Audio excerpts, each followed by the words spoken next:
Second case. It is simple case. I think you get the remedy over there.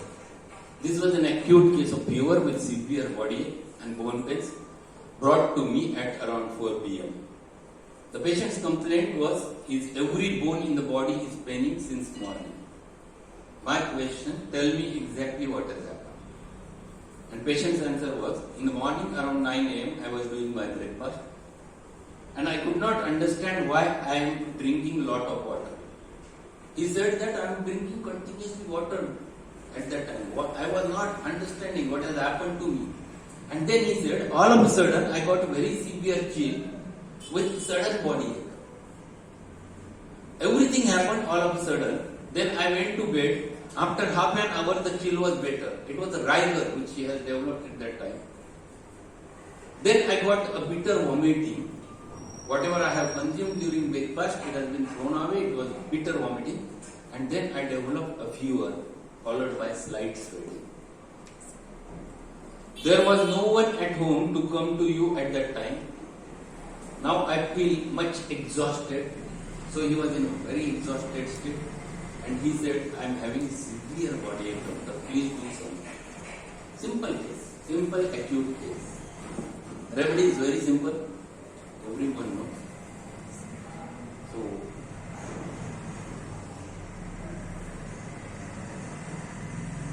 any remedy? Simple remedy.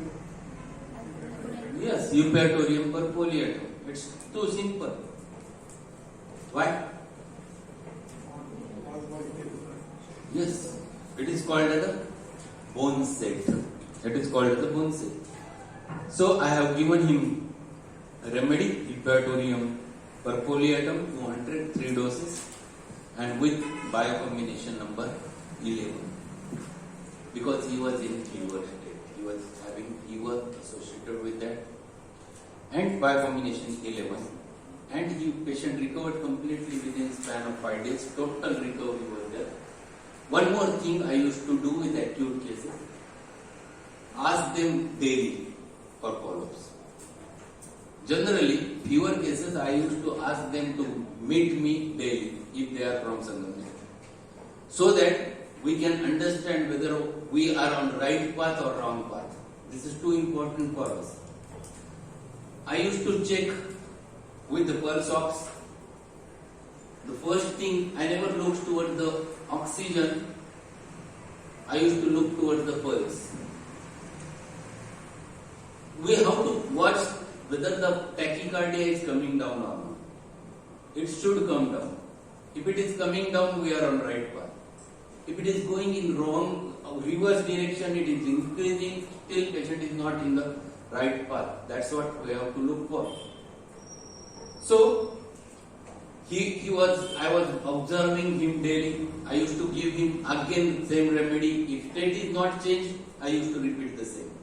So if patient comes next day and is having the similar type of symptomatology, I used to repeat the doses again. If I feel that state is changed, then I think about another remedy. But if it is not changed, I used to give the same, either in same potency or I used to increase the potency. It depends upon the situation. So this fellow was completely better within 5 days. Repertory, which is given in our Materia, Medica, what he says over there is a cachexia from prolonged and frequent attacks of bilious and intermittent fevers, bruised feeling as if broken all over the body. Arnica is having the same, belly spur is having the same, pyrogen is having the same. But what is difference? One must understand the difference. Arnica generally it is because of trauma. Arnica, the same feeling is there. Same as you get in Repertory, same feeling is there. But Arnica, the cause is different. With the belly spariness, it is generally the long muscles which gets involved in belly spariness. So it is the rheumatism of the long muscles and bellies of the muscles which gets over there affected. In pyrogen, there is one important thing. What is that? Anyone? tachycardia which is not proportional to his temperature. Generally, whenever the fever increases, it is with 1 degree Fahrenheit, there should be an increase of 10 beats. So if the patient is having the 97 pulse, he should have a 97 degree Fahrenheit temperature, he should have a 70 pulse, 98, 80 pulse, 99, 90 pulse, 100 pulse. This is the common thing. In pyrogen, the temperature is 100 and pulse is 140, 150. It goes. So, pulse is out of proportion to the temperature, which is very characteristic of the pyrogen. It happens only in cases of septicemias. And that's why pyrogen is very important remedy for the septicemia. And one more important thing which you have to catch over there in pyrogen is the clean tongue. Clean tongue, varnished as if varnished. So varnished clean tongue. Second important thing, pulse is out of proportional to the temperature. And then severe body ache. Septicemic state. It is a pyrogen. Bone pains affecting the back, head, chest, limbs, especially the wrist as it is dislocated. Aching in every bone, great prostration in epidemic influenza. Epidemic influenza, very important. Repertory is a very good remedy for the epidemics. Last epidemic, we used to use Repertory off and on with patients. Regularly, Repertory. So, pyrogen second, third prescription it doesn't matter. When patient comes to you, it depends on. Patient might come on day first, patient might come after 5 days, 7 days. It is not like that. It depends. If you get typically a pulse out of proportional, so I used to check the pulse every time. 2 things I used to do every time in my cases. I used to check the weight, I used to check the pulse and blood pressure. Every patient, generally. Fever chilled to 9 a.m. one day and at noon another day. What it means? It means it has intermittency. So in dengue, in case of malaria, this intermittency is there. Repertorium is good remedy for such types of fever. Bitter vomiting at the close of chill. So whenever chill stops, there is a bitter vomiting, bilious vomiting. Drinking hastens the chill. What he says? Drinking hastens the chill. It increases the chill and causes the vomiting. The bone pains before and during the chill. Insatiable thirst. Insatiable thirst before and during chill and fever. And knows chill is coming because he cannot drink it. So he gets an understanding that chill is coming. When second attack used to happen, he used to drink a lot again and again. This is very typical. I have given along with that the biocombination 11. See here, it is labeled as a pyrexia. It contains 5 remedies. It contains parampos. So, first stage of inflammation. It contains the calimure, the exudative stage of inflammation, second stage. It contains kali sulfuricum, the third stage of inflammation. It contains 2 more remedies which were not there in the pathogenesis, which I have told. Natrum mur and natrum sulfuricum.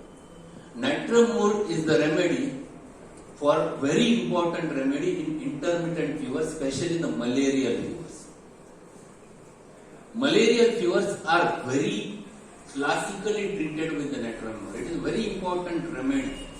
And that's why natrum mur is there in the 11. And natrum sulf is also there in the 11. Natrum sulf is also very good remedy for intermittent fever. Natrum sulf is very good remedy for the psychotic inflammatory fevers. In the rheumatic fever, natrum sulf plays very vital role. Natrum sulf is there whenever the SLE-like fevers are there, which are long-standing, continuous. So, this combination I used to use whenever the patient is having long-standing fever. I used to use the 11, or sometimes I used to give only a parampos. If it is an early phase, I used to give parampos. If it is not, it is long continued, I used to give the 11 number. and it is a very important remedy to tackle the fever cases. So I used to give it to the patient, keep this remedy with you. This is good remedy. If you have fever, don't give crocin, give 11. It is our duty to develop a knowledge about the homeopathy in the patient's mind. As allopaths used to tell them, if there is a fever, give the crocin. I used to tell, if there is a fever, give this combination. I used to give. I have labeled it with fever combination. Only name is fever, and this is there with my patients. So they start the treatment and they never get panic because of that. So this is a good combination which you can use. So with these two remedies, this patient settled. So number of times we get common remedies in our practice. Many times common remedies. Uncommon remedies very occasionally we require. We require common remedies. Only thing is that which potency and in how much to repeat. Those are two important common questions which are always there in our mind.